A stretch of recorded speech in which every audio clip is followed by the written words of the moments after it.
आज हम अपने इकोनॉमिक्स के क्लास में अभी हमने पिछले कल के दिन हमने आपको इकोनॉमिक्स की वेल्थ डेफिनेशन का क्रिटिसिज्म बताया था और आज जो हम शुरू करने जाते हैं वो है वेल्थ डेफिनेशन ऑफ इकोनॉमिक्स।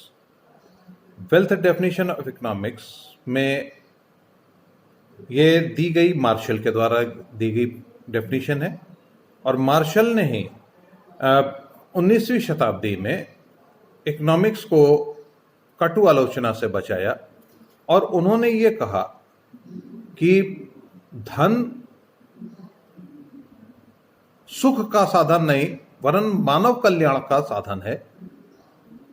धन साध्य नहीं है वरन साधन है, उनका यह कहना था।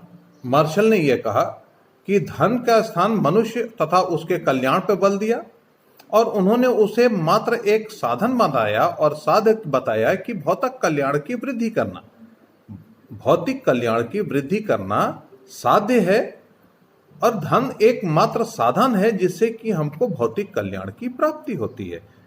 जबकि एडम स्मिथ ने बताया था कि ये साध्य है, मतलब कि सिवाय धन के और कुछ है ही नहीं। लेकिन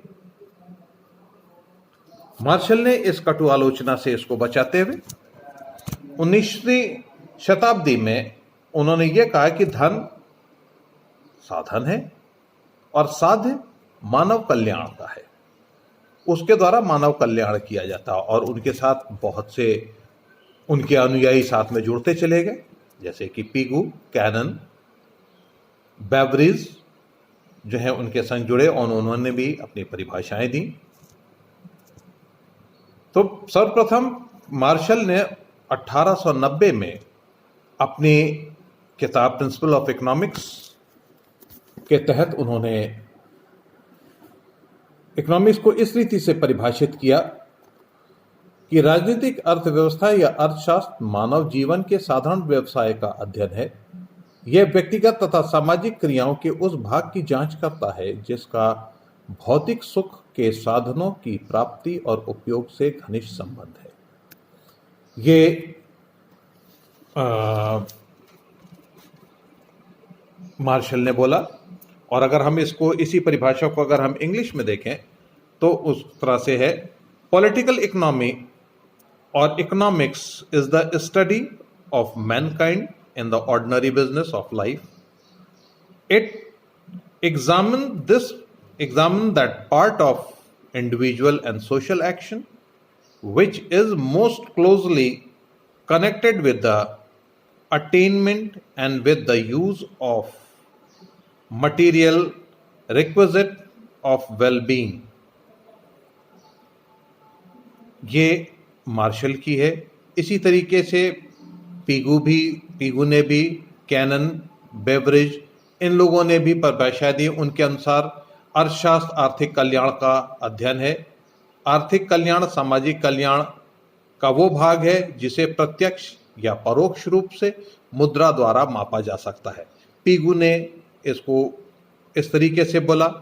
और जब कैनन आए तो कैनन के विचार में राजनीतिक अर्थशास्त्र या अर्थव्यवस्था का उद्देश्य उन सामान्य कारकों की व्याख्या करना है जिन पर मनुष्यों का भौतिक कल्याण निर्भर करता है।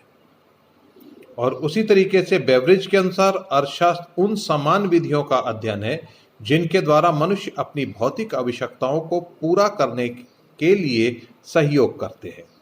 और अगर हम इन्हीं को पिगू को अगर हम उनकी डेफिनेशन को इंग्लिश में बोलें तो economics is the study of economic welfare, being that part of social welfare which can be brought directly or indirectly into relationship with the measuring rod of money. और अगर हम कैनन की according to Cannon, the aim of political economics is the explanation of the general causes on which the material welfare of human being depends. Beveridge के अनुसार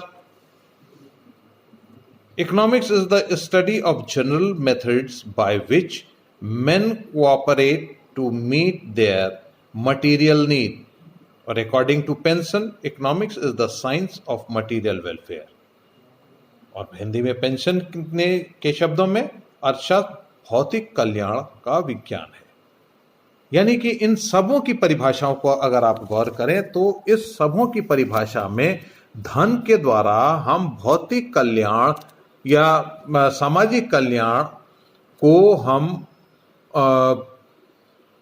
पूरा करते हैं, मतलब सामाजिक कल्याण करने के उनके साधनों की प्राप्ति और उनके उपयोग को हम अपने परिभाषा में रखते हैं। मार्शल ने ये बोला। अगर हम मार्शल की परिभाषा को एक बार फिर से देखें तो उन्होंने कहा, राजनीतिक अर्थव्यवस्था या अर्थशास्त्र मानव जीवन के साधारण व्यवसाय का अध्ययन है।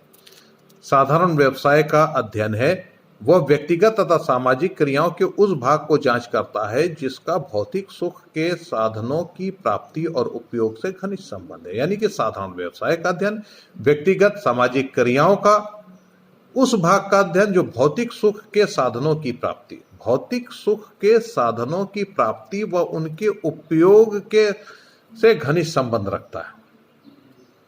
यानी कि उनका यह कहना है कि material welfare, money is not the whole sole but money is the means to get material welfare. Material welfare is the end, उनका यह कहना है। और अगर हम इनके कैरेक्टरिस्टिक्स की बात हम करें तो कैरेक्टरिस्टिक्स में एक अगर हम एक्सप्लेनेशन हम कर, now we are going to start with the explanation of the Marshall definition. Number 1, study of mankind. Number 1, study of mankind. Second, ordinary business of life. Third, study of social, real and normal man. Part में हम आपको point wise एक एक करके हम आपको बताते चल रहे हैं, उसके बाद फिर उसको हम एक्सप्लेन भी कर देंगे आपको। उसके बाद 4th, study of individual and social action. 5th, study of human material welfare. And 6th, science and art. तो अब पहले उस पर अगर हम पॉइंट पर आए, मानव जाति का अध्ययन, स्टडी ऑफ मैनकाइंड। अर्थशास्त्र में मनुष्य की आर्थिक क्रियाओं का अध्ययन किया जाता है।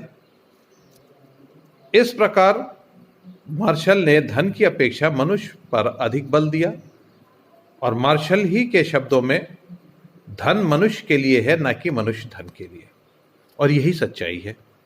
हमारा आप सब जानते हैं कि धन हमारे लिए है, ना कि हम धन के लिए हैं, और हम धन की अपेक्षा हम मनुष्य पर अधिक बल, हम धन हमारे लिए है। तो दैट मीन्स हम whatever you are going to earn और whatever you are going to spend, you are going to spend on yourself और योर फैमिली और योर कंट्री और your neighbours, whatever it is, but through money you are going to do a welfare. आप कल्याण संबंधी परिभाषा है ये। आप उस पैसे से कल्याण करते हैं और दूसरों का भला करते हैं। दूसरा, जीवन का साधारण व्यवसाय, ordinary business of life. Marshall ने इस पॉइंट में बताया है कि अर्थशास्त्र मानव जाति का साधारण व्यवसाय का अध्ययन करना। साधारण व्यवसाय का अर्थ है मनुष्य की धन कमाने तथा उसे खर्च संबंधी क्रियाओं को शामिल किया गया। कैसे वो धन कमाता है और कैसे वो खर्च करता है, इसको रिलेट किया गया है इस पॉइंट के अंतर्गत। फिर सामाजिक, वास्तविक एवं समान मनुष्य का अध्ययन, study of social, real and normal man.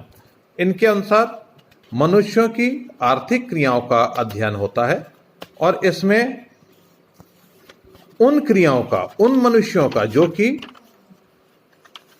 सामान्य है, सोशल है और रियल है, ऐसे मनुष्यों का अध्ययन इसमें करते हैं जो समाज में रहते हैं। समाज के बाहर साधु सन्यासी आदि कार्यों का अध्ययन अर्थशास्त्र में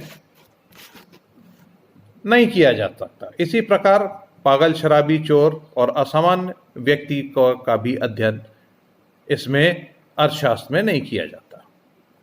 उसी प्रकार चौथा पॉइंट है व्यक्तिगत और सामाजिक क्रियाओं का अध्ययन।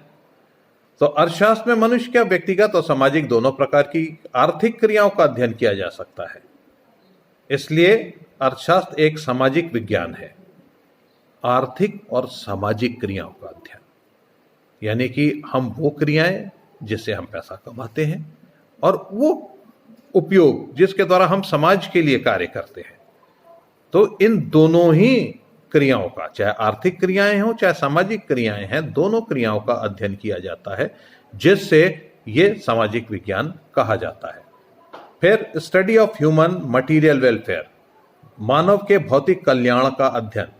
मार्शल ने बताया कि अर्थशास्त्र में मनुष्य के केवल उन्हीं कार्यों का अध्ययन किया जाता है जिन्हें वह भौतिक कल्याण की वृद्धि करने वाले साधनों की प्राप्ति तथा उनके उपयोग के लिए करता है। इस प्रकार अर्थशास्त्र में अभौतिक सेवाओं का अध्ययन नहीं किया जाता। इन्होंने ये बोला कि मतलब कि उन भौतिक क्रियाओं का जिन्हें हम छू सकते हैं और देख सकते हैं, ऐसी क्रियाओं का को अपने लिए इस्तेमाल करना और उसको प्राप्त करना ही धन के द्वारा, ऐसी ही चीज़ों को प्राप्त करना, सुविधाओं को, साधनों को प्राप्त करना और उनका उपयोग करना, जो कि भौतिक कल्याण में वृद्धि करने वाले साधन है। ऐसे साधन जो दिखाई दें और जिन्हें हम छू सकें, ऐसे भौतिक कल्याण के साधन की प्राप्ति और उनके उपयोग से रिलेट करता है। इसमें सेवाएं नहीं आती। उसके बाद फिर छठे उसमें